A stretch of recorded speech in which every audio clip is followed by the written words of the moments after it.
personality.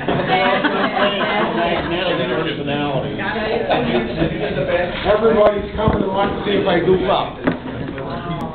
I know you are. Give me your butt.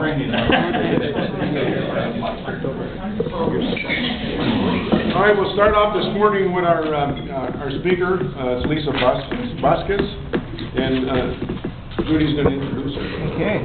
As an Optimist Club, we strive to make a difference in our homes, in our communities, and in our world. We grow as we learn and share with one another. I was recently told that a local woman who strives to do just that. She has an amazing story to tell about the ways life's unexpected twists and turns can be used to encourage others and inspire them to look around to see how they too can help people around them. I've invited her today to share her story with us to inspire us in what we are doing. Lisa Bosquez is from New London, Wisconsin. Her passion is to serve and help others. She's married and has 2 adult daughters. Lisa teaches piano and voice from her home. She is actively involved in volunteer services, often serving in leadership roles. She is an award-winning speaker from Toastmasters who has had the privilege of giving presentations for thousands of people in the United States, in several states. Her message today is simply titled, "Please Don't Send Me to Africa." Please welcome Lisa Bosquez and her presentation, "Please Don't Send Me to Africa."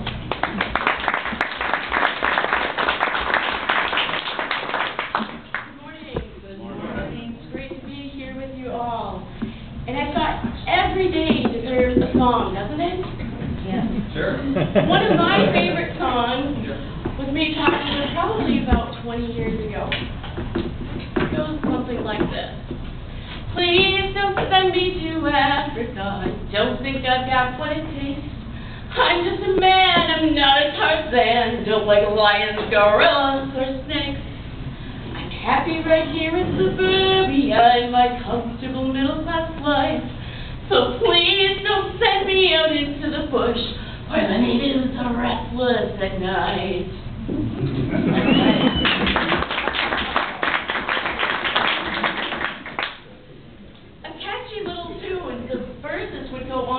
Lord, I've been here in this chair every Sunday and every Wednesday. I'll do whatever it takes.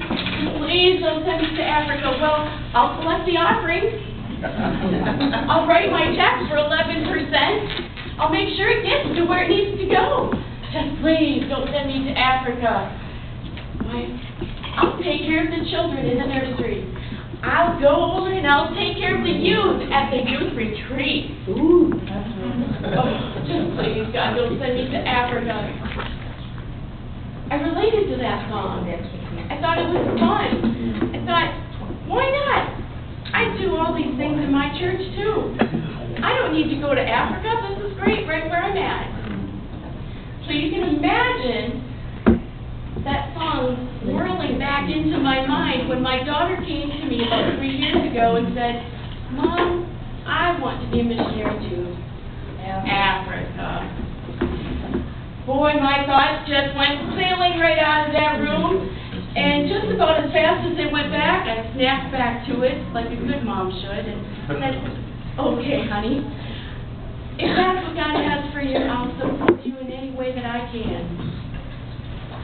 Little did I know, her hopes, her dreams, her aspirations would just crash right out the window the very next day.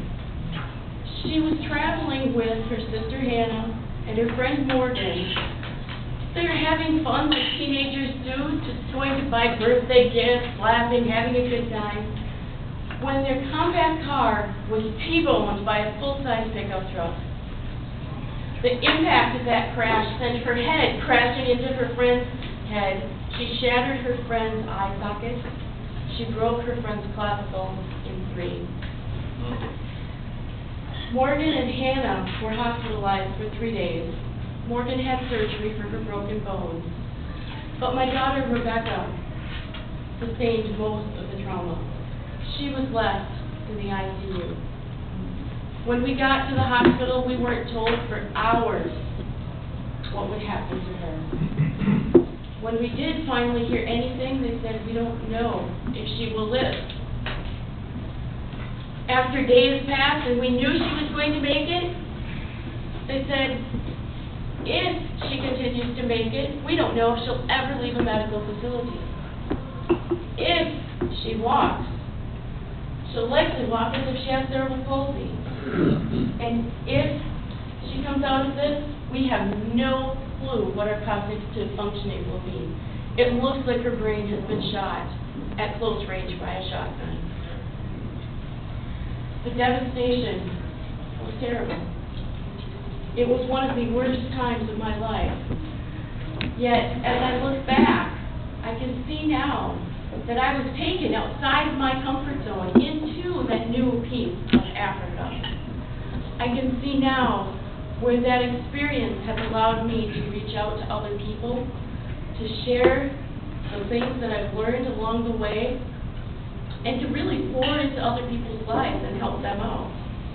I share this with you to say that yes, life is full of all these little twists and turns, but with hard work and determination and with help with groups like yours, great things can be accomplished. Now, my daughter Rebecca and I had great goals this summer. I felt called to take her and walk across the country. Rebecca told me, Mom, we're going to walk across the country.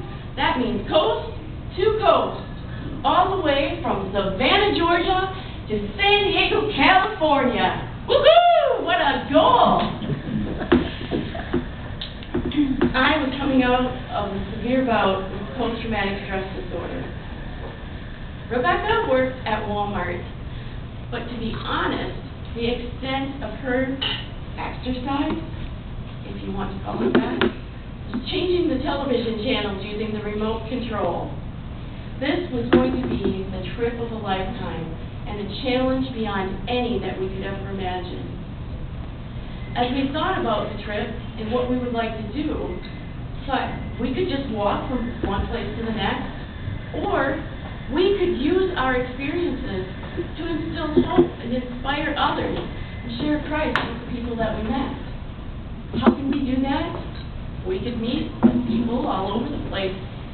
The stores, the streets, libraries, you never know. You can meet people anywhere. But to be most effective, we chose to set up speaking engagements.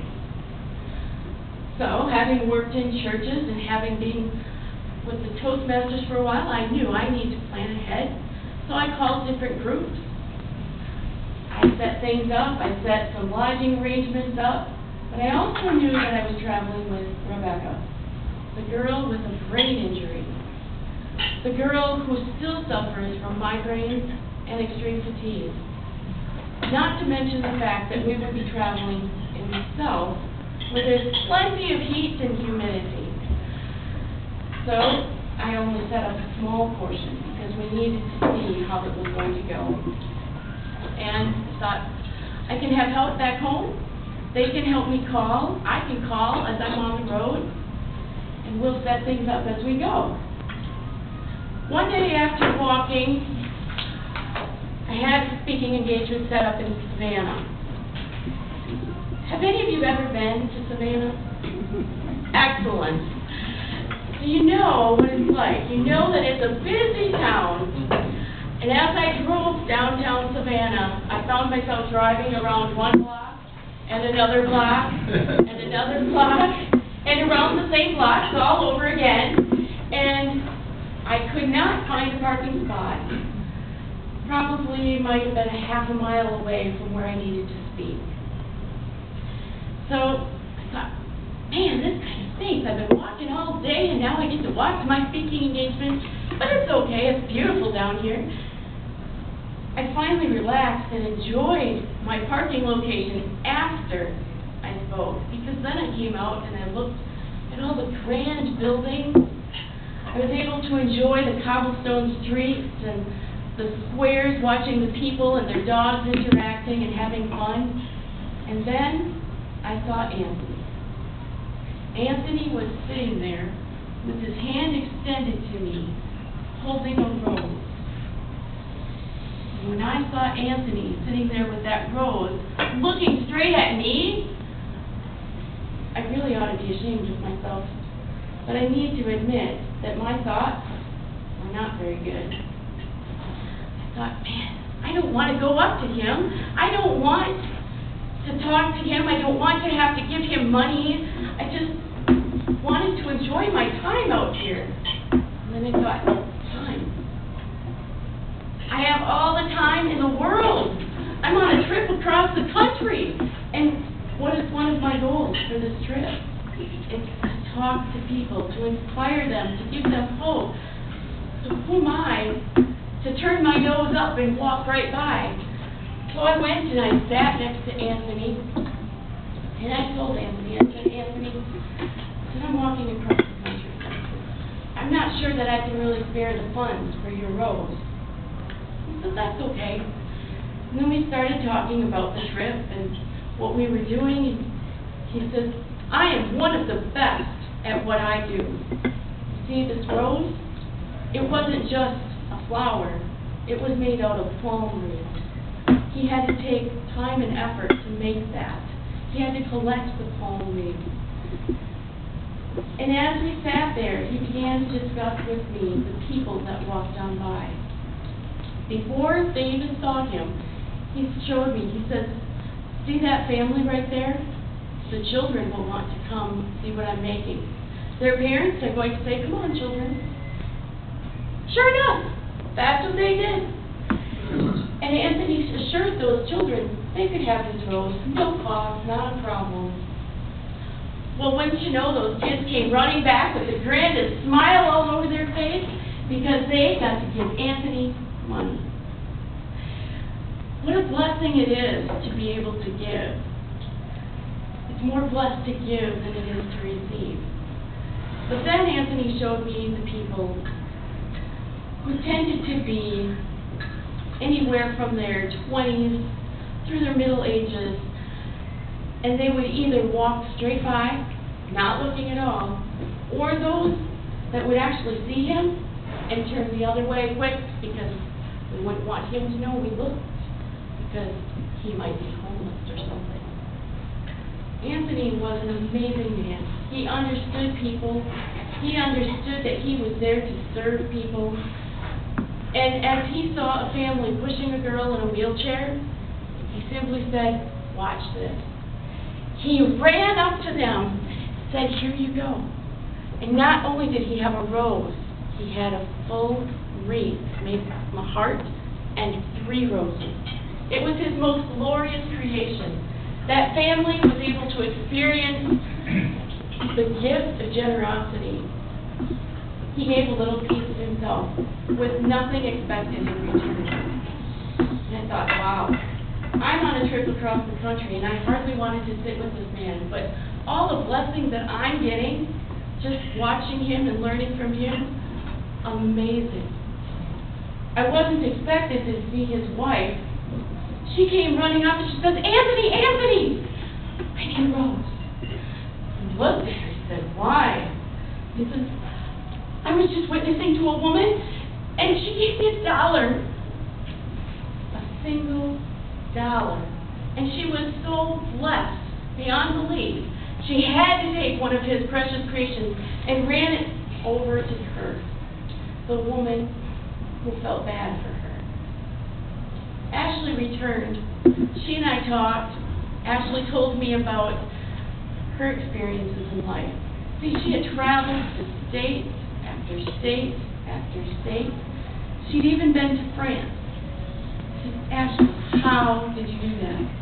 You're 25. She put her thumb up. By hitchhiking. What did you do when you got there? How did you live in all of these places and make money? Well, I made jewelry and did other things. Then she started to pour out her soul, her broken spirit of all the abuse that she had endured. And I thought, poor girl. And I said, Ashley, how did you come to where you are today? She said it was because other people were willing to give of themselves and to pour into my life and to come alongside me and protect me. Ashley and Anthony still keep contact with me today. It is wonderful, and they actually look forward to our return, and I have to say, I do too. Because what a glorious thing to understand that give and take in society. I told you that I had speaking engagements planned, and that I had stopped at a certain point. It wasn't long after meeting Anthony and Ashley that those plans came to an abrupt halt. My daughter had experienced the migraine from the fatigue, and we didn't have anywhere to go. My help back here in Wisconsin didn't have plans for us for an entire week. Our budget was about as small as a shoestring. We could choose to go and ask for help and tell people our stories and start really pouring into other people's lives, or we could choose to use that little piece of a fund for a few days and return home after a very short time on the road. We humbled ourselves. We went out and we started sharing with people. Knocked on a church door, and when the pastor heard what our story was, he said, "Of course we'll help you." He said, "There's a great hotel over here. It's been newly renovated. I'm not sure what stage it's in yet. I haven't seen it, but they're working on it." So we gladly accepted. Then the pastor's wife said, "There's one more thing that we can give to them, a prayer blanket." So we helped them carry their groceries in for the youth that week, and she went in the closet then and she took out this lovely quilt. My daughter Rebecca said, "Boy, if that's for me, those are my favorite colors." Well, it was for her. And then the pastor asked us what our last name was and when the accident happened.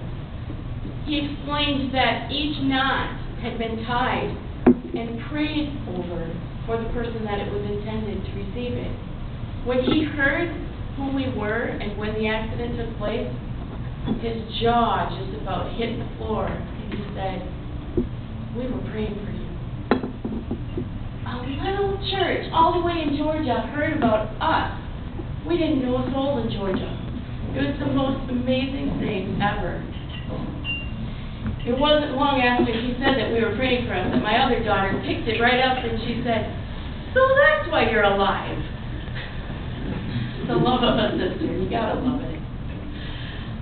We took the voucher, we went to the hotel, and I looked around and I thought, oh my word, I know this is in renovation. I'm going to excuse some of the staining. And then I looked at the gentleman at the desk. He was a little dirty. Looked like he had messed in his pants and not cleaned up. He was trying to understand his bill, as he very obviously stayed at this hotel for extended periods of time.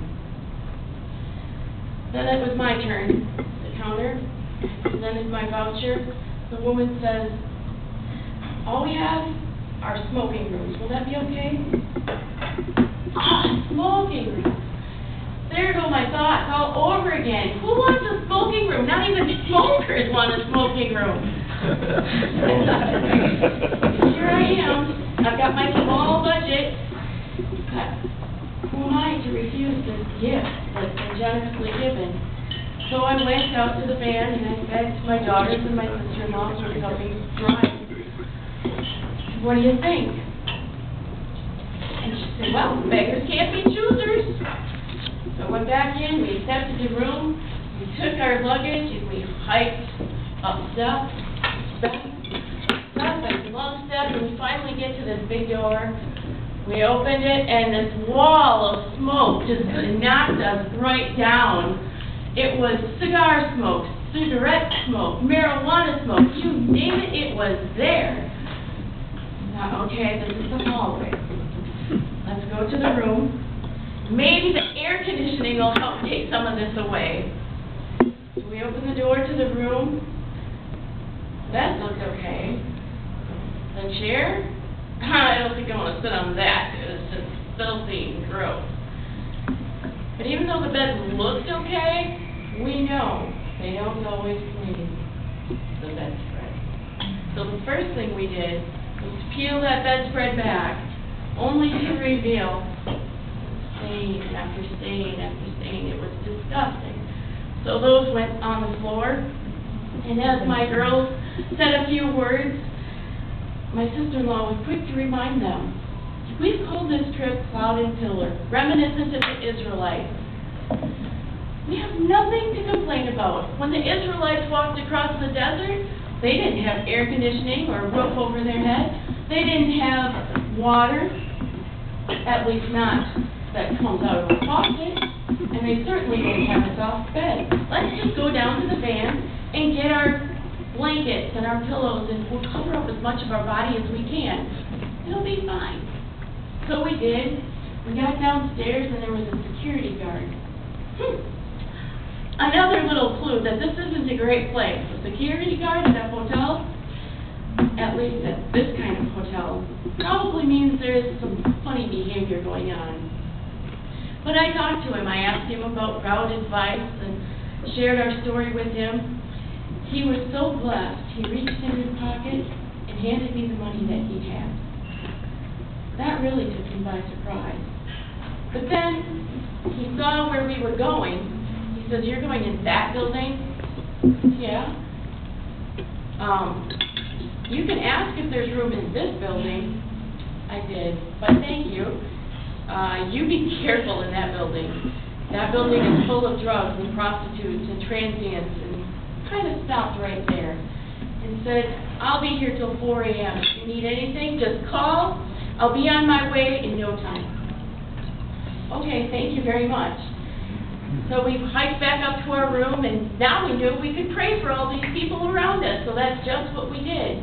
And when we got up the next morning, by 4:30 a.m., he had written on our page the hope that we had instilled just because we were willing to step outside of our comfort zone into our own little piece of Africa. From that point on, it was one referral after another for speaking engagements and lodging. It was a phenomenal trip. When we got to Jackson, Mississippi, my heart was really broken because at that point in time, people had started to tell us, skip this town, go around this place, don't go here.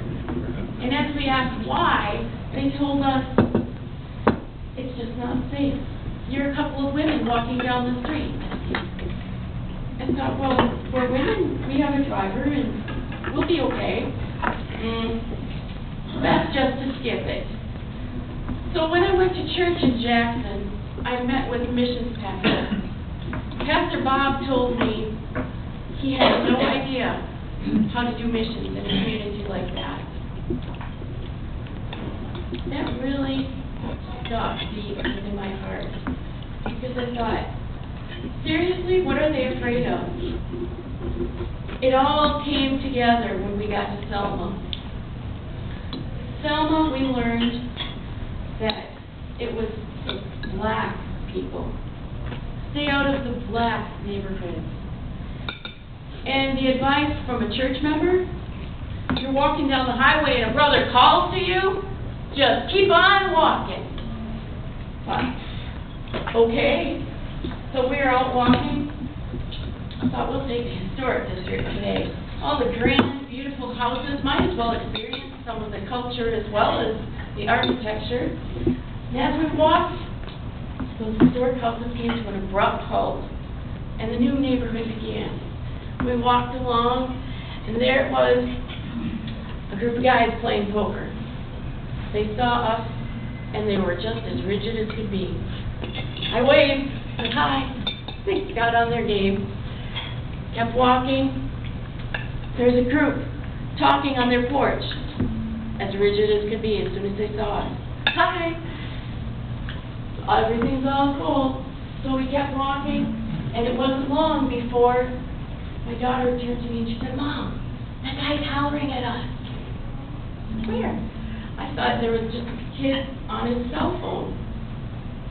That guy right there. Hey! And she says, "Mom, that guy in church, he says there's a brother that hollers at you Keep walking. How you doing? I go meet this young man in his 20s, carrying the classic beer bottle and a paper bag.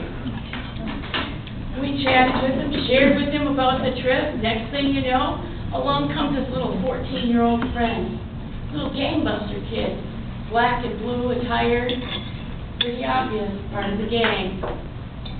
We chatted, we shared with our trip, we talked about their schooling experience. What was it like to be integrated with the white folks? You know, did you experience that cultural clash? They looked at me and said, we don't have white kids in our school. I thought, wow, what an eye-opener. And he said, we don't even talk to white people. They don't talk to us. But really, it was heartbreaking to listen and learn of all the stories he had to share. And then we started talking more about school, and he said, we don't learn very much in our schools here. I said, I'm not very smart. Somehow or another, we got to talking about math, and we got to teach them how to multiply their nines using their fingers. It was fantastic watching these young boys just totally enraptured in our story and thrilled to be learning. Then when we left, the boy said to me, I knew you weren't from around here. I said, really? How did you know that? I said, because you looked at me and you talked to me like I was a regular person. Of all the things that we do, all any of us ever want is to be treated like regular people.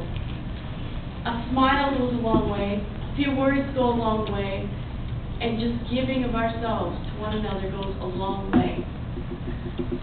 It was my privilege to learn about the Optimist group. I really didn't know much about the Optimists at all. When Judy invited me to speak, I thought, first thing we need to do is learn more. I asked her some questions. I got on the website, I learned all about what you do, and I thought, what an incredible group of people, and what a fantastic opportunity to say thank you to all of you for stepping outside of your little piece of Africa and helping those who are in need. So the song to me doesn't say, please don't send me to Africa anymore. Please send me to Africa. Have a great day, everyone.